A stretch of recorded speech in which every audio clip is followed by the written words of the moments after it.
So, the other day, Vladimir Putin was like, all right, so we're just going to basically take over eastern Ukraine, and then we're going to call it Russia, as a thought experiment. And if you attack Russia, aka East Ukraine, well, then you're attacking Russia, and then we're going to drop a nuke on your ass. That's essentially what Vladimir Putin has been saying. He also basically beefed up the conscription program in Russia. And so there's been plenty of anti-war demonstrations. Over 1,000 people have been arrested. There's plenty of videos online that you can check out of police beating the shit out of protesters. There have been some reports that people are being arrested, and then in the police station as they're being processed, they're being conscripted into the military. So it's either you rot in a jail cell for 10 years or you go to the military, right? So anyway, let's check out this article from The Guardian. Security forces detained more than 1,300 people in Russia on Wednesday at protests denouncing mobilization, a rights group said hours after President Vladimir Putin ordered Russia's first military draft since the Second World War.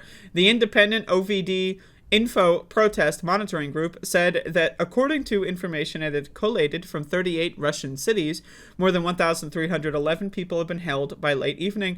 It said those figures included at least 500 in Moscow and 520 in St. Petersburg, Russia's second most populous city. Unsanctioned rallies are illegal under Russia's anti-protest laws. Isn't that interesting?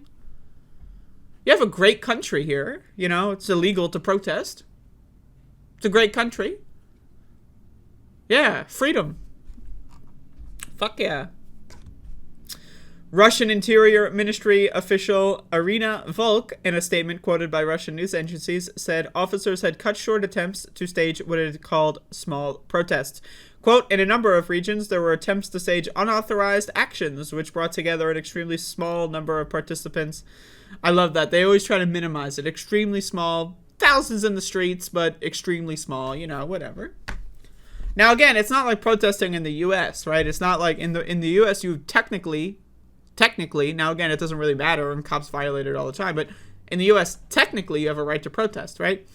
In Russia, you don't. So anyone going out there to protest even a little bit, even if they plan to run away, even if they're, wearing, masks or facial identity software, recognition, counteractive, stuff like face paint and stuff, right? Even if they're going out there for, a little bit and they plan on running away or whatever, going out there and protesting at all, if you look at videos online, you see thousands and thousands of protesters. Now, again, not everyone is going to get arrested.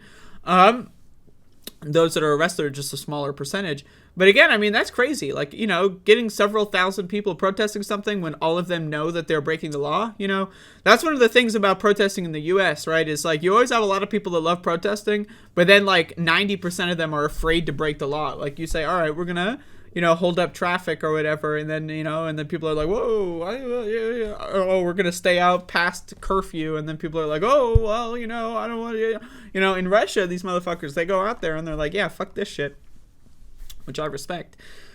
Quote, these were all stopped, and those persons who I don't even care about what they have to say. One-way flights out of Russia were rocketing in price and selling out fast on Wednesday after Putin ordered the immediate call-up of 300,000 reservists. Here's some photos.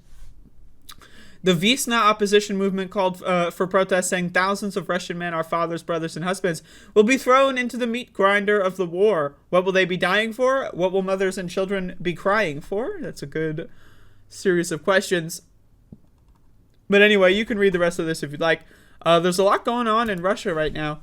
People are trying to get the fuck out of the country. People are protesting. It's not really working out. I don't know. You have to, in my estimation, my model of the universe, how I interpret the world and events that we are all, experiencing in some form or the other. I think that you have to have a really low IQ to think that Russia is doing anything at all that's noble or good in any capacity. I don't know how these motherfucking pro-Russia people even I don't get it. I really don't. I can't figure out how they're able to believe that shit. I don't know. Personally, I think they're just getting paid. But I don't know. I think it's pretty obvious that Vladimir Putin is evil. The Russian government is evil. It's a dictatorial, authoritarian regime. It's basically a military junta when you think about it. And it's not really even a real government, to be honest. There's no real elections. They're all rigged, right? the leader has been in power for what, 20, 25 years now? Is it really even a government? Not really, right? So, I don't know, man. Kind of a fucked up thing. Also, by the way, they're just deciding to commit a genocide in a neighboring country, and the rest of the world's just like, oh, okay, cool. All right. Okay. Anyway, let's see how those so-called votes go this weekend. I'm sure it's going to be great.